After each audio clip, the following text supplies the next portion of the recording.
दोस्तों बहुत बहुत स्वागत है आपका अपने चैनल पर। और मैं अभिषेक शर्मा इस वीडियो में कुछ अलग टॉपिक पर बात करूंगा, कुछ सेंसिटिव टॉपिक्स पर बात करूंगा। जैसा कि आप लोग देख रहे हैं कि मध्य प्रदेश में इस साल इलेक्शन होने हैं, लेकिन इसके साथ साथ अभी जो एग्ज़ाम होते जा रहे हैं या जिन एग्ज़ाम के रिज़ल्ट आ रहे हैं उनमें कुछ गड़बड़ियाँ देखी जा रही हैं। अब कुछ ऐसे मुद्दे हैं जो लगातार कुछ दिनों से, कुछ महीनों से चल रहे हैं। सबसे पहली चीज़, एमपी टेट वर्ग 3 में पदवृद्धि की मांग हो रही है। इसके साथ साथ अभी जो रोस्टर जारी हुआ है उसमें आपने देखा होगा साइंस, सोशल साइंस, इसके अलावा हिंदी या अन्य विषय जो हैं केवल इंग्लिश और मैथ को छोड़कर उनमें पदों की संख्या बहुत कम है। जबकि मुझे कुछ स्टूडेंट्स के द्वारा बताया गया है, उनने जो चेक करके देखा है उसमें बताया गया है कि कई ऐसे ज़िले हैं जहां सोशल साइंस के सैकड़ों पद खाली हैं। तो उनको इसमें मेंशन क्यों नहीं किया गया जो रोस्टर अभी जारी किया गया है। और इसके साथ साथ अभी आपने देखा होगा जो गर्मा गर्म मुद्दा है वो है पटवारी रिजल्ट का। कुछ ऐसे स्टूडेंट्स हैं जिनके रोल नंबर लगभग आसपास हैं और वो सभी स्टूडेंट्स ग्वालियर के कॉलेज में एग्ज़ाम दिए थे पटवारी का, और स्कोर बहुत ही ज़्यादा है। मतलब पटवारी एग्ज़ाम में इतना स्कोर करना पॉसिबल नहीं था, लेकिन उन्होंने पॉसिबल भी किया है और सिलेक्शन लिस्ट में उनका नाम भी टॉपर्स की लिस्ट में आया है। इसके साथ साथ कुछ और अन्य मुद्दों पर मैं बात करने वाला हूं। जैसे गवर्नमेंट के द्वारा घोषणा की गई थी कुछ टाइम के पहले कि अब जितने भी एग्ज़ाम होंगे उनके लिए आपको एक बार फ़ी पे करनी पड़ेगी, उसके बाद आप सभी फॉर्म भर सकते हैं। मुझे ये समझ में नहीं आता कि इतने सारे एग्ज़ाम लगभग हो भी रहे हैं, हो भी चुके हैं, लेकिन अभी सब में लगातार फ़ीस ली जा रही है। और इसके अलावा जब एग्ज़ाम आना ही ख़त्म हो जाएंगे, वैकेंसीज आनी ख़त्म हो जाएंगी, क्या ये स्कीम तब लागू की जाएगी? और इसके साथ साथ ये हर कोई देख रहा होगा कि एमपी गवर्नमेंट हो या केंद्र सरकार हो या किसी भी राज्य की सरकार हो, हर वर्ग के या हर आयु के लोगों के लिए सरकार के पास कोई ना कोई स्कीम रहती है इलेक्शन के टाइम पर। ख़ास तौर पर जैसे अभी मध्य प्रदेश में देखा जाए, लाडली बहना योजना चल रहा है, कुछ देर पहले लाडली लक्ष्मी योजना भी चली थी, ओल्ड पेंशन स्कीम भी चालू करने के बात चल रही है। अच्छी चीज़ें हैं, जितनी ज़्यादा स्कीम आए ज़्यादा से ज़्यादा लोगों को लाभ मिल सके, ये बहुत अच्छी बात है।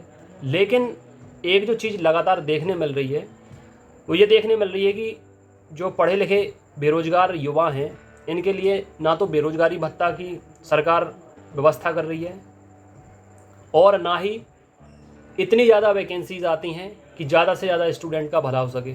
सरकार को ये सोचना चाहिए कि मध्य प्रदेश हो या ऑल ओवर इंडिया हो, अगर देश में क्राइम बढ़ता है तो कहीं ना कहीं बेरोज़गारी से उसका सीधा सीधा संबंध होता है। और अगर पढ़े लिखे बेरोज़गार क्राइम करें तो फिर सरकार के लिए मुसीबत खड़ी हो जाती है। और मध्य प्रदेश में 40 लाख रजिस्टर्ड बेरोज़गार हैं।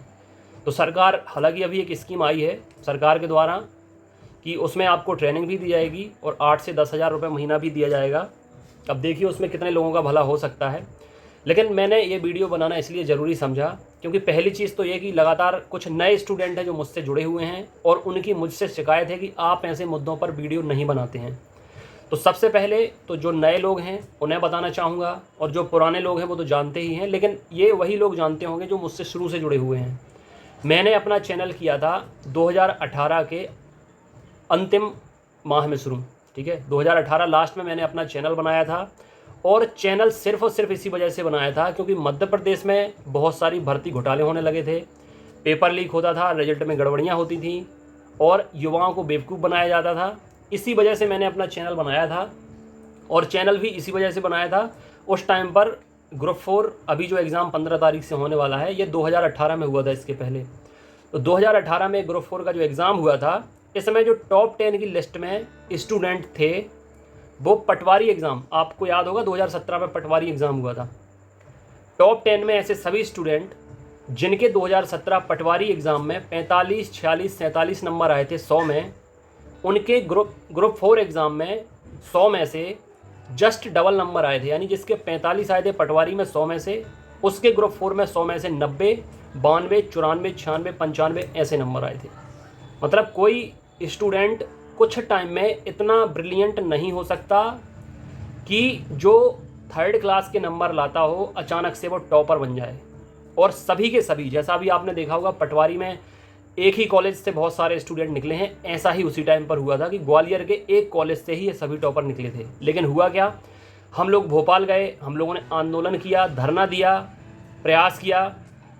अब ऐसा भी नहीं गवर्नमेंट बीजेपी की थी, गवर्नमेंट बदल चुकी थी, गवर्नमेंट आ गई थी कांग्रेस की, कमलनाथ जी सीएम हो गए थे उस टाइम पर, और इनने रिजल्ट रोक के रखा था। एग्ज़ाम हो गया था जब बीजेपी की सरकार थी, फिर आचार संहिता लगी, फिर इलेक्शन का रिजल्ट आया, सरकार बदली, फिर उसके बाद हमारा रिजल्ट आया था, मतलब ग्रुप 4 का रिजल्ट आया था।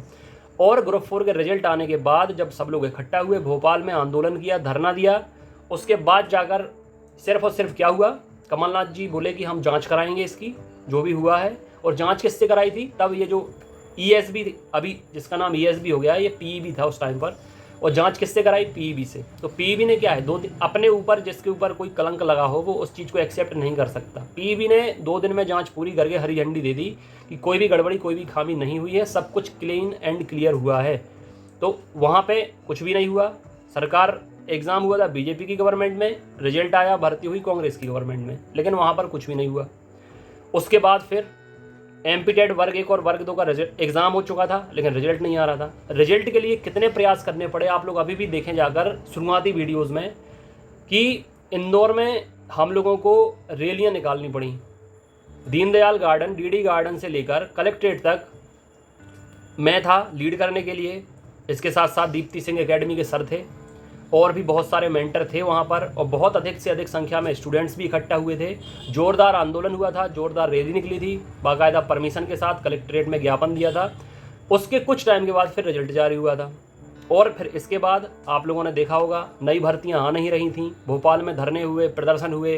तो सरकार कुछ अच्छा नहीं सोचती युवाओं के लिए, उस टाइम पर तो बिल्कुल भी नहीं सोच रही थी। लाठी डंडे, पानी की बौछारें, और सरकार को पता चल जाता था, पुलिस को अलर्ट कर दिया गया था, पुलिस को पता चल गया था कि यहाँ पर लोग इकट्ठा होने वाले हैं, यहाँ पर स्टूडेंट इकट्ठा होने वाले हैं।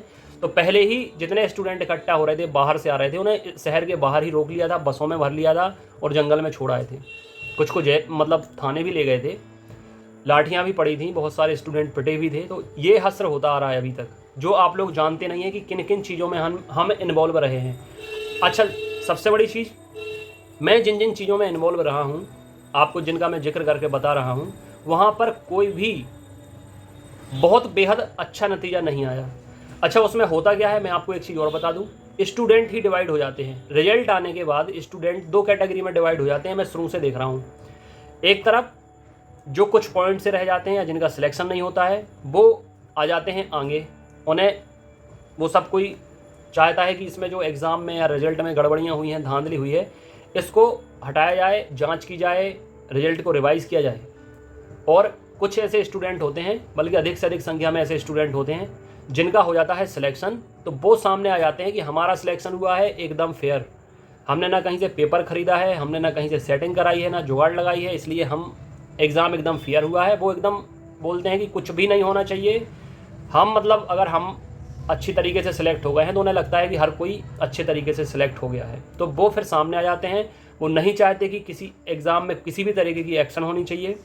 तो ये मैं शुरुआत से देख रहा हूँ। जब मैंने ग्रुप 4 की आवाज़ उठाई थी, ग्रुप 4 एग्ज़ाम में धांधली की, तब मेरे पास फ़ोन आ रहे थे, कॉल आ रहे थे, यहाँ तक कि सिलेक्टेड कैंडिडेट के मम्मी पापा तक के फ़ोन मेरे पास आ रहे थे कि सर, मेरा बच्चा 4-5 साल से तैयारी कर रहा है, अभी उसका इस एग्ज़ाम में सिलेक्शन हो गया है, आप क्यों बच्चों को भड़का रहे हैं, क्यों उकसा रहे हैं, क्यों चाहते हैं एग्ज़ाम कैंसिल हो जाए, मेरा बच्चा बाहर हो जाए। मतलब मैंने ये देख लिया है, एग्ज़ाम के पहले तक सभी को यूनिटी में रहता है, एग्ज़ाम के बाद सिलेक्टेड और रिजेक्टेड कैंडिडेट अलग अलग साइड हो जाते हैं। जो सिलेक्टेड होते हैं उन्हें इससे मतलब नहीं रहता कि एग्ज़ाम में कितनी गड़बड़ी हुई है, कितनी धांधली हुई है, उन्हें तो बस अपना सिलेक्शन चाहिए। और इसके साथ साथ वर्ग 3 का जब एग्ज़ाम चल रहा था, तब एक लड़के ने प्रूफ दिया था कि चीटिंग हो रही थी, उसके पास पेपर पहले से आ गया था, तब भी मैंने मुद्दा उठाया था। लेकिन जो हाई स्कोरर स्टूडेंट थे वो यही कह रहे थे कि सर नहीं, हमारे पास तो ऐसा कुछ नहीं आया, हमने बहुत अच्छा स्कोर किया है। तो इन चीज़ों में फिर जब स्टूडेंट ही स्टूडेंट के अगेंस्ट खड़े हो जाते हैं, तो फिर एक टीचर को समझ में नहीं आता कि उसको किसकी साइड लेनी चाहिए। और इसके साथ साथ आगे जो एग्ज़ाम होने वाले होते हैं उन पर भी बुरा प्रभाव पड़ता है, और उनकी फिर प्रिपरेशन नहीं हो पाती है। बच्चे कन्फ्यूज़ हो जाते हैं, डबल माइंडेड हो जाते हैं, भ्रमित हो जाते हैं अपने गोल से। इसलिए अब ये जो सारी चीज़ें हो रही हैं, वर्ग 3 का पेपर लीक हुआ था सागर में, एक विधायक जी हैं बीजेपी के, राजपूत जी, उनके कॉलेज से। उनके कॉलेज को ब्लैक लिस्टेड कर दिया गया था। ग्वालियर के 1-2 कॉलेज को ब्लैक लिस्टेड कर दिया गया था कि आगामी भर्ती परीक्षाएं इन कॉलेजेस में नहीं होंगी। लेकिन चोर का है, अगर एक घर बंद हो गया तो दूसरा घर देखेगा, दूसरा घर बंद है तो तीसरा घर देखेगा। हर एग्ज़ाम में 10 से 20% सीटें ऐसी ही चली जाती हैं, कालाबाजारी में, भ्रष्टाचारी में, घूसखोरी में, रिश्वतखोरी में। भले ही उसको गवर्नमेंट को खबर हो उन चीज़ों का या ना हो, चाहे भले ही ये ऑनलाइन एग्ज़ाम कराने वाली जो कंपनीज़ हैं, संस्था हैं, ये घोटाला करती हों, गड़बड़ियाँ करती हों, या अंदर जो क्लर्क, बाबू, ऑपरेटर या जो भी अधिकारी होते हैं वो गड़बड़ी करते हों, या फिर नेता या अधिकारी गड़बड़ी करते हों, कोई भी गड़बड़ी करता हो, लेकिन 10 से 20% सीटें हर एग्ज़ाम की, सिर्फ पटवारी एग्ज़ाम की बात नहीं कर रहा हूँ, हर एग्ज़ाम की 10 से 20% सीटें सिर्फ इसी की बलि चढ़ जाती हैं। नालायक लोग जाकर जॉब ले लेते हैं। और अभी आपने देखा होगा वर्ग 3 भर्ती में हैंडीकैप के कितने सारे सर्टिफिकेट बनाए गए, कहाँ से? भिंड, मुरैना, ग्वालियर एरिया से। 755 पद थे विकलांग के, जिसमें ज़्यादा से ज़्यादा संख्या में सिर्फ और सिर्फ फर्जी स्टूडेंट ही सिलेक्ट हुए हैं। अब जो कार्रवाई हुई है उसमें सभी कुछ ऐसे स्टूडेंट भी हैं जो लीगल हैं, जेन्युइन हैं, सही हैं, उन्हें भी बाहर कर दिया है। अब फिर से जांच होगी और फिर से भर्ती होगी। तो कहीं ना कहीं फ़र्क तो पड़ता है। जो जेन्युइन है, जो सही स्टूडेंट हैं, उन पर भी फ़र्क पड़ता है, और जो गलत स्टूडेंट हैं उन्हें तो फिर बाद में बाहर भी होते हैं और सज़ा भी होती है। तो हम सबको मांग हम बिल्कुल करेंगे, जाहिर सी बात है कि हम मांग करेंगे। बैठे भी हैं लोग, उनको सपोर्ट करिए, मेरे चैनल के इस वीडियो को शेयर करिए। वर्ग 3 में पद वृद्धि की मांग को लेकर आप लोग सपोर्ट करिए। 51,000 पद अगर होते हैं तो सबका भला हो जाएगा, ज़्यादा से ज़्यादा स्टूडेंट्स का भला हो जाएगा। साइंस और सोशल साइंस के पदों को वृद्धि को लेकर हमें फिर से इकट्ठा होना है। देखते हैं, भैंस के सामने बीन बजाने से कोई मतलब है नहीं, लेकिन अभी इलेक्शन का टाइम चल रहा है, हो सकता है सरकार सुन ले, इसलिए जितने लोग प्रयासरत हैं बिल्कुल अच्छी बात है। और इसके साथ साथ अभी फिर से वर्ग 3 के अपनी एग्ज़ाम की प्रिपरेशन से बिल्कुल नहीं डगमगाना है। मैं लगातार तैयारी करा रहा हूँ, notes, test, study material, time table, हर चीज़ दे रहा हूँ। मैं ये चाहता हूँ कि जो प्राथमिकता आपकी हो, जो प्रायोरिटी आपकी हो, वो एग्ज़ाम पर फोकस करना हो, आपकी प्रिपरेशन पूरी होनी चाहिए। और इसके साथ साथ जो फिर एक्स्ट्रा करिकुलर एक्टिविटीज़ हो रही हैं उसमें आप लोग ज़रूर, घर से है तो घर से, बाहर से है जो लोग आसपास रहते हैं भोपाल के, वो लोग भोपाल जा सकते हैं। आप लोगों को सपोर्ट करना है, ऑनलाइन सपोर्ट कर सकते हैं, सोशल मीडिया के माध्यम से सपोर्ट कर सकते हैं, जितने लोग पहुंच सकते हैं तो पहुंच कर सपोर्ट कर सकते हैं। तो आप लोग ये जान लीजिए कि इस चैनल का जन्म ही सिर्फ इन चीज़ों के लिए हुआ था, लेकिन अब प्रिपरेशन पर और एग्ज़ाम पर फोकस इसलिए ज़्यादा कर रहा हूँ क्योंकि मैं अपने आप में दृढ़ निश्चय रहता हूँ कि मुझे ज़्यादा से ज़्यादा सिलेक्शन देने हैं, और मैं लगातार दे भी रहा हूँ, हर साल अपने रिकॉर्ड तोड़ रहा हूँ। तो आप लोग तैयारी पर पहले फोकस करें, बाकी अपनी सेहत का ख्याल रखें। God bless you, take care.